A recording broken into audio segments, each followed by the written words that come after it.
Fala, leitores da Bíblia, graça e paz, tudo bem? Hoje a gente vai continuar nossa leitura no segundo livro de Samuel, capítulos 11 e 12.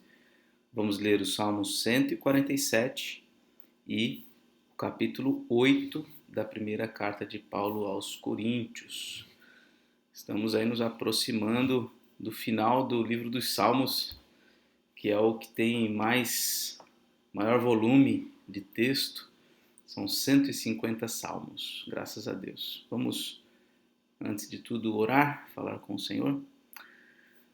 Deus de amor, te agradecemos, Pai, por mais esse novo dia e te pedimos, ó Deus, que nos abençoe, Pai, que nos faça perceber, à luz da Tua palavra, quem o Senhor é e quem nós somos. E assim possamos nos colocar no nosso lugar como servos humildes do Senhor. Que o Senhor trabalhe sempre na nossa vida, aperfeiçoando em nós o caráter, os sentimentos, as vontades, que tudo isso seja conforme o teu querer. Abençoa-nos, ó Deus, em nome de Jesus. Amém. Segundo Samuel, capítulo 11. Aqui nós vamos ler a respeito do episódio mais trágico da vida de Davi. Davi representa, como já falei bastante no livro dos Salmos, como eu já falei também desde o início da história de Davi, na leitura do livro de Samuel, Davi representa a pessoa de Cristo Jesus, o Rei, o Filho de Deus, que haveria de assumir o trono, né, do seu povo e de todo o universo, o Messias. Então Davi, ele tem o seu caráter forjado por Deus, ele é um homem diferenciado realmente. Desde o início da leitura a gente percebe isso. Porém, ele não é perfeito. E a Bíblia não esconde os seus erros. E isso conta muito a favor da confiabilidade bíblica, né? E se a Bíblia fosse um livro que tivesse uma tendência, vamos dizer assim, se fosse tendencioso, se fosse um livro construído tão somente por motivações humanas, muito provavelmente os seus heróis seriam heróis melhores. Mas só há um grande herói nas Escrituras, que é Jesus.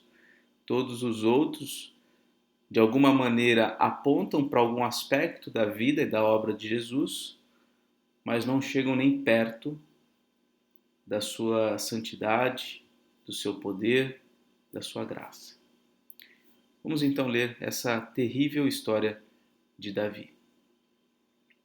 Decorrido um ano, no tempo em que os reis costumam sair para a guerra, Davi enviou Joabe, seus oficiais e todo o Israel.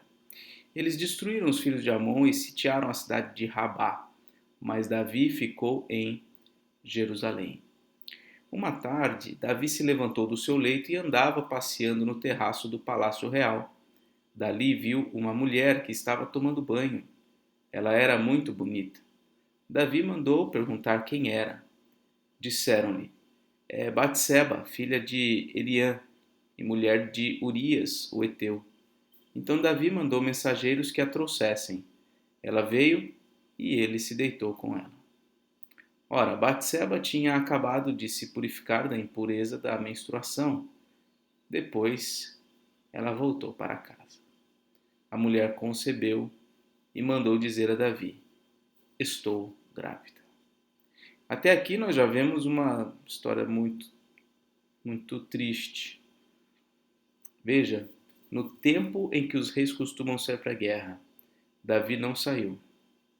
Davi enviou Joabe e os seus exércitos, mas ele próprio não foi.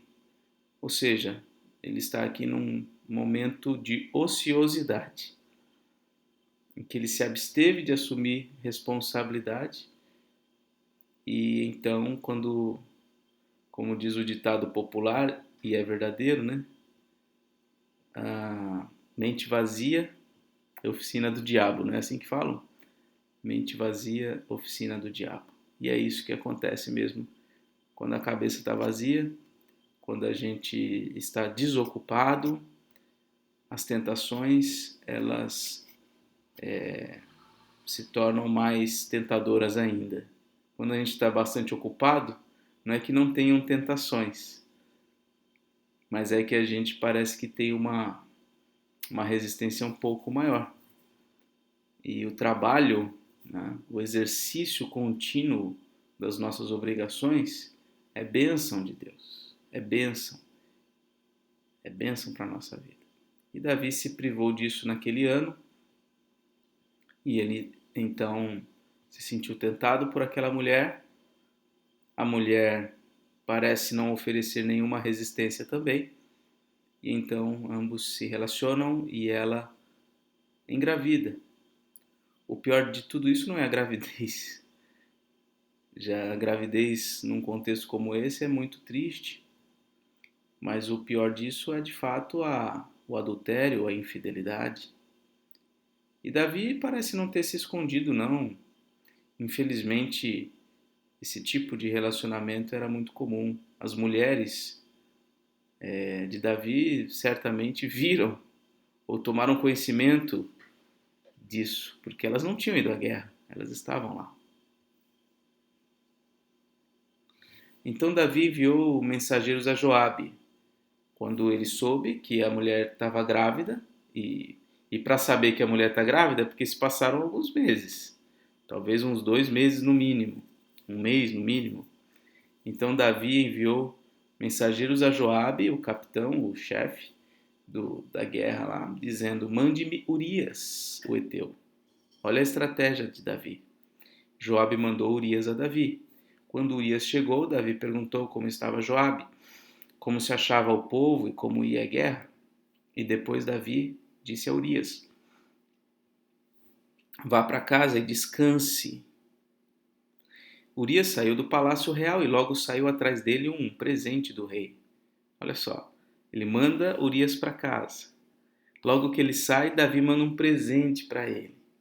Porém, Urias dormiu junto ao portão do palácio. Olha a fidelidade desse homem, Urias. Fidelidade ao povo, fidelidade à nação. Ele não vai para casa, porque ele devia estar na guerra. Porém, Urias dormiu junto ao portão do palácio com todos os servos do seu senhor e não foi para casa. Relataram isso a Davi, dizendo: Urias não foi para casa. Então Davi disse a Urias: você não vem de uma viagem? Por que não foi para casa? Por que Davi queria que ele fosse para casa? Para que, obviamente, né, tivesse um álibi. Ela engravidou do marido que veio no momento aí, no meio da guerra, ele veio, teve relações com ela e, enfim. Então, essa era a estratégia de Davi. E Urias respondeu: a arca, Israel e Judá ficam em tendas. Olha a resposta de Urias. A arca, Israel e Judá ficam em tendas. Joabe, o meu senhor, meu chefe, e os servos do meu senhor estão acampados ao ar livre. Como poderia eu ir para casa, comer e beber, e me deitar com a minha mulher? Juro pela vida do rei que não farei, não faria tal coisa. Olha a fidelidade desse homem. Brasileiro ele não era, porque brasileiro, o que ele puder tirar de vantagem, se todo mundo estiver se lascando e ele estiver bem, para ele tá tudo bem. Não é assim? Ele falou: não posso ir, não posso. Então Davi disse a Urias: fique aqui ainda hoje, amanhã eu o mandarei de volta. E Urias ficou em Jerusalém aquele dia e o seguinte. Davi o convidou para comer e beber com ele e o embebedou. Davi deu bebida forte para ele beber. À tarde, Urias saiu e foi deitar-se no seu leito na companhia dos servos do seu senhor. Ele não foi para casa, nem bêbado. Nem bêbado ele foi para casa. O que Davi fez? E aqui comprova como um abismo chama outro abismo e um pecado abre porta para outro pecado. Pela manhã, Davi escreveu uma carta a Joabe e a mandou por Urias. E Urias teve a fidelidade de não abrir a carta, aparentemente. Na carta escreveu o seguinte: ponham Urias na linha de frente, onde o combate for mais intenso. Depois deixem-no sozinho, para que seja ferido e morra. Tendo sitiado a cidade, Joabe pôs Urias no lugar onde sabia que estavam homens valentes. Talvez Urias não fosse daqueles 30 primeiros mais top. Talvez ele fosse de uma graduação abaixo, mas ele é colocado lá. Os homens da cidade saíram e lutaram contra Joabe. Alguns dos oficiais de Davi foram mortos também, e morreu também Urias o heteu. Então Joabe enviou notícias a Davi, informando tudo o que havia acontecido na batalha. Deu ordem ao mensageiro, dizendo: quando você terminar de contar ao rei os acontecimentos desta batalha, é possível que ele fique indignado e pergunte: por que vocês chegaram assim perto da cidade para lutar? Não sabiam que eles iriam atirar da muralha? Quem matou Abimeleque, filho de Jerubezete? Não foi uma mulher que do alto da muralha lançou sobre ele uma pedra de moinho e o matou em Tebes? Por que vocês chegaram tão perto da muralha? Então você dirá: também morreu seu servo Urias, o heteu. No finalzinho ele devia contar do Urias, para aplacar a possível ira de Davi, por conta dessa irresponsabilidade de chegarem tão perto da cidade. O mensageiro partiu e, chegando, contou a Davi tudo que Joabe lhe havia mandado dizer. O mensageiro disse a Davi: na verdade, aqueles homens eram mais fortes do que nós e saíram para lutar contra nós em campo aberto. Mas nós fomos contra eles até a entrada do portão. Então os flecheiros do alto da muralha atiraram contra os servos do rei e alguns deles foram mortos. Também morreu seu servo Urias, o heteu. E Davi respondeu ao mensageiro: diga a Joabe que não encare isso como um mal, porque a espada devora tanto este como aquele. Olha a justificativa de Davi. Isso não foi um problema sério, porque a espada realmente mata as pessoas. Que ele intensifique o seu ataque à cidade até conquistá-la. Quanto a você, encoraje Joabe. E aí o que acontece? Quando a mulher de Urias soube que o seu marido era morto, ela chorou por ele. Passado o luto, Davi mandou buscá-la e a trouxe para o palácio.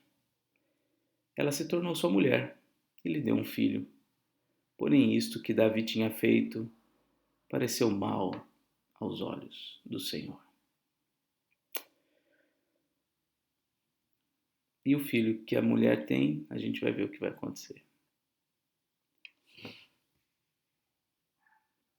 E aí aparece o profeta Natan, aquele que com quem Davi já havia conversado sobre a construção de uma casa, e por meio desse profeta vem a palavra de Davi, a palavra de Deus a Davi, de que Deus é quem construiria uma casa para Davi. Mas aqui o profeta aparece novamente, diz, o texto diz, no capítulo 12, o Senhor enviou Natã a Davi, Natã foi falar com Davi e lhe disse: havia numa cidade 2 homens, um rico e outro pobre. O rico tinha ovelhas e gado, em grande número. Então, preste atenção na parábola. Natã, o profeta, ele chega contando uma história. Ele fala, olha, numa cidade havia 2 homens, um rico e um pobre. O rico tinha ovelhas e gado em grande número, mas o pobre não tinha coisa nenhuma, a não ser uma cordeirinha que havia comprado. Ele a criou e ela cresceu em sua casa, junto com os seus filhos. Comia da sua comida, bebia no seu copo, dormia nos seus braços e ele a tinha como filha.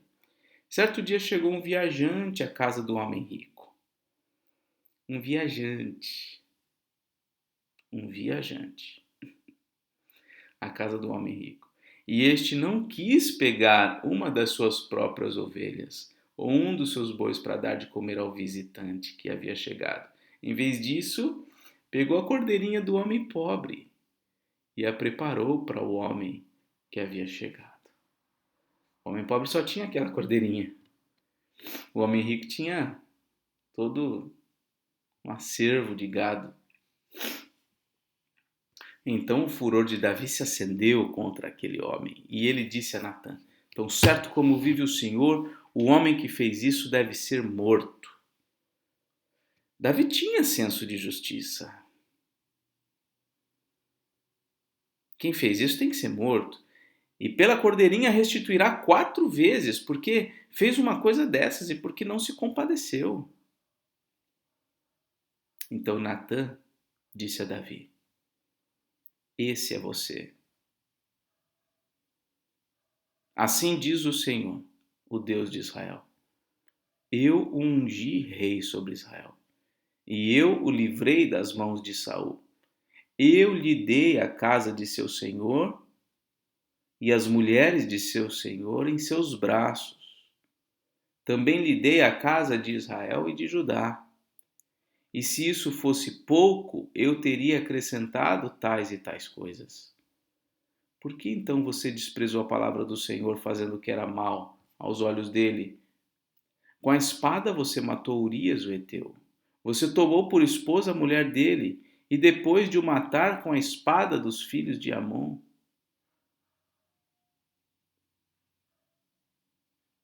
você tomou por esposa a mulher dele, depois de o matar com a espada dos filhos de Amon. Agora versículo 10. Agora, pois, a espada jamais se afastará da sua casa.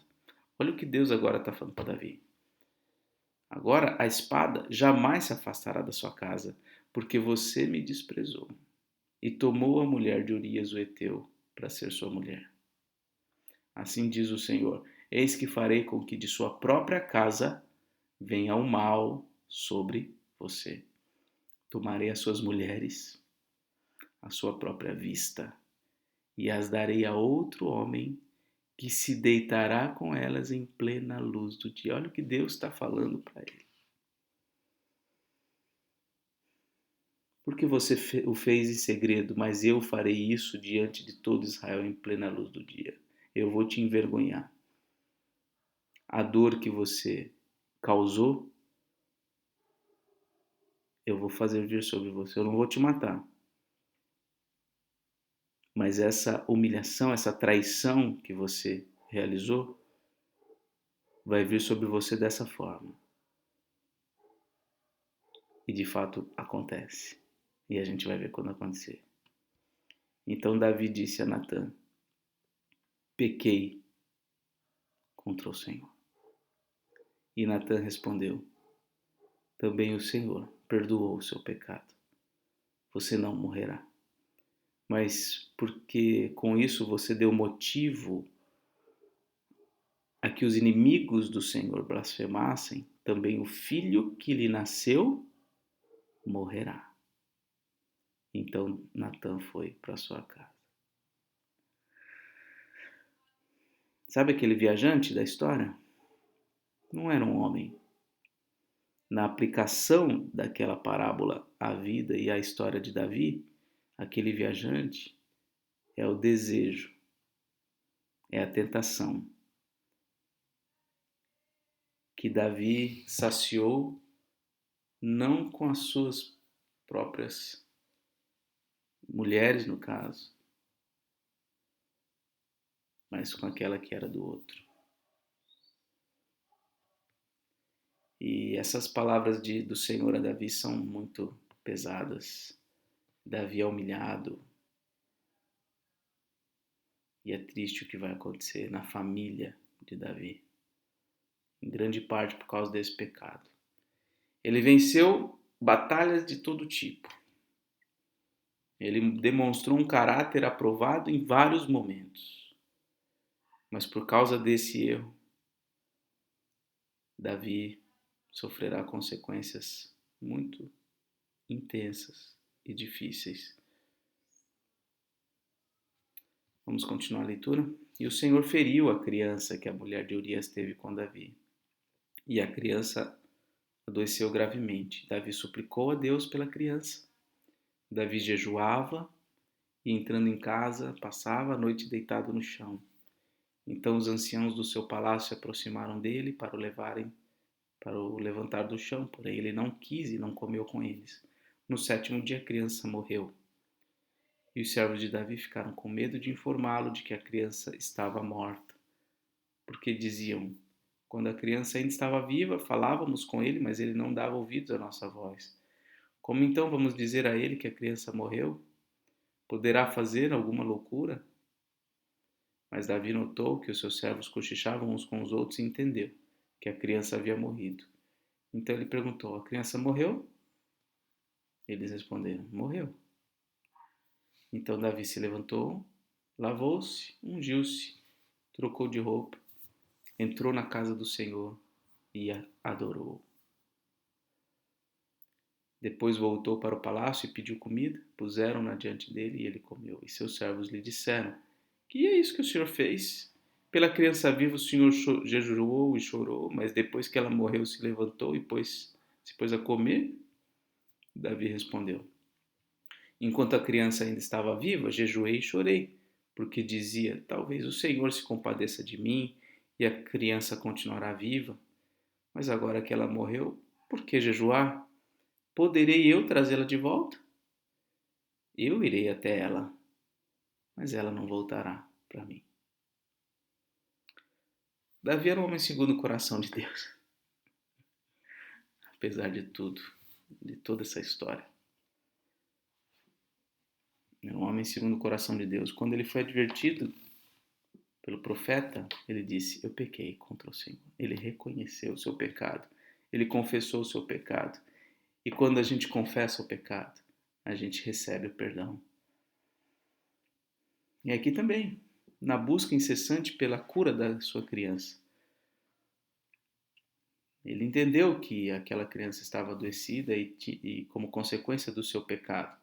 Então ele clamou pela misericórdia de Deus. Quando Deus atirou, ele disse: olha, eu agora não tenho mais o que fazer. Ele percebeu a sua limitação. Né? Ele sabe que ele era limitado. E se Deus assim decidiu, não tem o que possa mudar. Por que continuar desesperado diante de um fato, né, que Deus já resolveu? Então, continuar a vida debaixo da graça do Senhor. Né? Bom, ainda tem mais o capítulo. Vamos lá. Hoje eu estou falando um pouquinho mais lento, estou com um pouco mais de sono talvez. Mas vamos lá, a gente vai chegar no final. Então Davi consolou Batseba, sua mulher, teve relações com ela, ela teve um filho, a quem Davi deu o nome de Salomão, e o Senhor o amou. Então, o primeiro morreu, mas o segundo filho com Batseba agora é o grande rei Salomão, ou será o grande rei Salomão. Davi o entregou nas mãos do profeta Natã, e este lhe chamou Gedidias, por causa do Senhor. Gedidias significa amado pelo Senhor. Então, o nome dele era Salomão, mas o profeta Natã, que o educou, que foi o seu pedagogo, o chamou de Gedidias. Na verdade, acho que eu forcei um pouco falar que ele era pedagogo, porque Salomão cresceu muito a partir do convívio com seu pai. Ele aprendeu muito com Davi. Enquanto isso, Joabe atacou Rabá dos filhos de Amon e tomou a cidade real. Então Joabe mandou mensageiros a Davi, dizendo: lutei contra Rabá e tomei a cidade das águas. Reúna agora o resto dos exércitos e cerque a cidade para tomá-la. Do contrário, se eu a tomar, ela poderia ser chamada pelo meu nome. Olha só, Joabe era um cara fiel a Davi. E ele está dizendo: olha, eu lutei contra Rabá, eu tomei, está tudo certo, só que eu preciso que você reúna o restante do exército e vá lá para tomar a cidade, porque se eu fizer isso, a cidade, poderia ser chamada pelo meu nome, ou seja, eu ficaria com as honras dessa vitória aqui. Então, Davi, chega para cá, vem cá. Você é que é o rei. Olha a fidelidade de Joabe. Joabe é um cara que já deu problema para Davi, matou o, o Abner, né? Ele se vingou. E outras situações mais ainda vai acontecer com Joabe. Joabe é uma peça importante em toda essa história. E ele aqui é extremamente fiel a Davi. Versículo 29. Então Davi reuniu todo o povo, marchou para Rabá, lutou contra ela e a tomou. Tirou a coroa da cabeça do seu rei. O peso da coroa era de 34 quilos de ouro. Imagina a coroa de 34 quilos de ouro. Imagina o tamanho desse homem para aguentar o peso dessa coroa na cabeça, né? E havia nela pedras preciosas. Essa coroa foi posta na cabeça de Davi, e da cidade ele levou muitos despojos. Também trouxe o povo que havia nela e os fez trabalhar com serras, picaretas, machados de ferro e fornos de tijolos. Davi fez o mesmo com todas as cidades dos filhos de Amon. Davi, depois, voltou com todo o exército para Jerusalém. Esse Joabe aí é um homem importante, um homem interessante.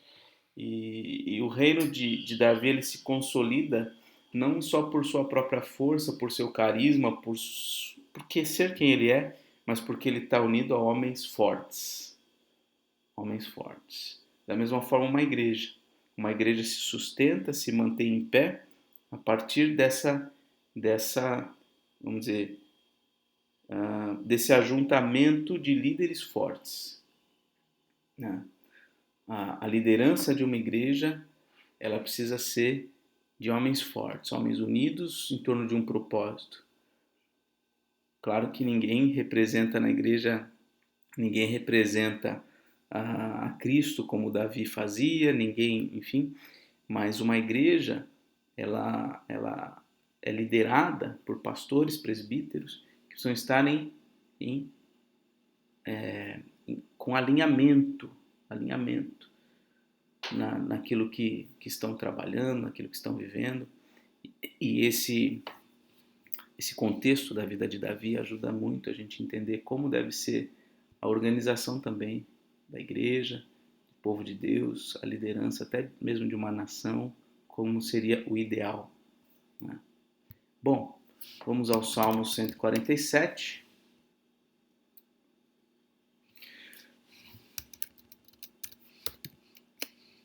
Aleluia! Bom e amável é cantar louvores ao nosso Deus, fica-lhe bem o cântico de louvor. O Senhor edifica Jerusalém, congrega os dispersos de Israel e ele sara os que têm o coração quebrantado e trata das feridas deles. Conta o número das estrelas, chamando-as todas pelo seu nome. Grande é o Senhor nosso e muito poderoso.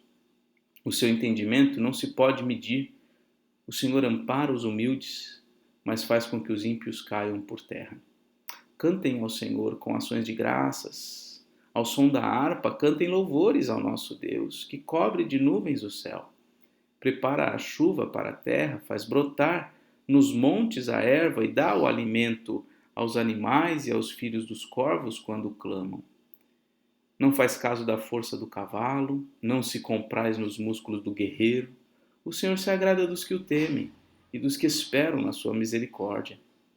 Louve o Senhor, ó Jerusalém, louve o seu Deus, ó Sião, pois ele reforçou as trancas dos seus portões e abençoou os que habitam dentro de suas muralhas. Estabeleceu a paz em seu território e farta você com o melhor do trigo. Ele envia suas ordens à terra e sua palavra corre velozmente. Faz cair a neve como lã e espalha a geada como cinza. Faz cair o seu gelo como se fossem migalhas. Quem pode resistir ao seu frio? Manda a sua palavra e o gelo se derrete. Faz soprar o vento e as águas correm. Anuncia a sua palavra a Jacó, as suas leis e os seus preceitos a Israel. Não faz assim com nenhuma outra nação. Todas ignoram os seus preceitos. Aleluia. Salmo 147. E agora, 1 aos Coríntios, capítulo 8. Agora ele vai falar da comida. Ele já falou alguma coisa sobre a comida, naquele contexto da imoralidade, agora ele vai falar mesmo sobre a comida. No que se refere às coisas sacrificadas a ídolos, sabemos que todos temos conhecimento. O conhecimento leva ao orgulho, mas o amor edifica. Se alguém julga conhecer alguma coisa, ainda não conhece como devia conhecer. Se alguém acha que sabe tudo, ou que sabe alguma coisa, que é bom em alguma coisa, que, enfim, ainda não sabe, ainda não amadureceu o suficiente. Mas se alguém ama a Deus, esse é conhecido por ele. Quanto a comer alimentos sacrificados a ídolos, sabemos que o ídolo por si mesmo nada é no mundo e que não há senão um só Deus. Porque ainda que existam alguns que são chamados deuses, quer no céu ou sobre a terra, como há muitos deuses e muitos senhores, para nós, porém, há um só Deus, o Pai, de quem são todas as coisas e para quem existimos, e um só Senhor, Jesus Cristo, por meio de quem todas as coisas existem e por meio de quem também nós existimos. Entretanto, nem todos têm esse conhecimento. Alguns, acostumados até agora com o ídolo, ainda comem desses alimentos como se fossem sacrificados a ídolos, e a consciência destes, por ser fraca, vem a contaminar-se. Não é a comida que nos torna agradáveis a Deus, pois nada perderemos se não comermos e nada ganharemos se comermos. Bom, ele está falando dessa questão de comida, é um contexto provavelmente em que nos templos pagãos, na adoração pagã, se sacrificavam animais e se consagravam esses sacrifícios, obviamente, às divindades pagãs, que não eram o Deus verdadeiro. Então, Paulo está dizendo isso, que o ídolo, ele não é nada, para nós só temos um só Deus, então não faz diferença nenhuma comer aquela carne, que foi parte de um sacrifício idólatra, né? Então, em essência, não há nenhuma dificuldade. Quem comer não vai nem ganhar nem perder nada, porque, olha, nós sabemos que há um só Deus, né? Então não tem problema nenhum. Mas ele diz aqui, ó, alguns acostumados até agora com o ídolo ainda comem desses alimentos como se fossem sacrificados a ídolos e a consciência desses, por ser fraca, vem a contaminar-se. Então esses que ainda vêm dessa maneira, de que aquilo é contaminado, aquilo é consagrado aos ídolos e tudo mais, então eles ficam com a consciência pesada, com a consciência tranquila, e eles acabam se contaminando mesmo, nesse sentido, de que a consciência deles ainda é fraca. Aí ele diz, mas tenham cuidado para que essa liberdade de vocês não venha de algum modo a ser tropeço para os fracos. Então você, que é mais maduro, que entende com tranquilidade, olha, isso aqui, embora seja usado, né, num culto pagão, isso aqui eu recebo com gratidão e tudo pertence a Deus, eu glorifico a Deus, eu agradeço a Deus por tudo isso e não faz nenhuma diferença. Você que entende isso e tem liberdade para isso, você não pode, de alguma forma, com esse seu comportamento, ser pedra de tropeço para aqueles que têm uma consciência mais fraca. Ele diz no versículo 10, porque se alguém enxergar você, que tem conhecimento, sentado à mesa no templo de um ídolo, será que a consciência do que é fraco não vai ser induzida a participar de comidas sacrificadas a ídolos? Então, se alguém te vê lá comendo, lá na mesa do templo de um ídolo comendo, essa pessoa que tem a consciência fraca vai ser induzida a fazer o mesmo, né? Ela não vai criticar você, ela vai falar, mas bom, se o fulano faz, eu posso fazer também. Não é essa consciência fraca? E assim, por causa do conhecimento que você tem, perde-se o irmão fraco pelo qual Cristo morreu. E deste modo, pecando contra os irmãos, ferindo a consciência fraca que eles têm, é contra Cristo que vocês estão pecando. E por isso, se a comida serve de escândalo ao meu irmão, nunca mais comerei carne, para que não venha a escandalizá-lo. Quer dizer, a minha liberdade não pode ser um pretexto ou, de alguma forma, servir para o tropeço de algum irmão.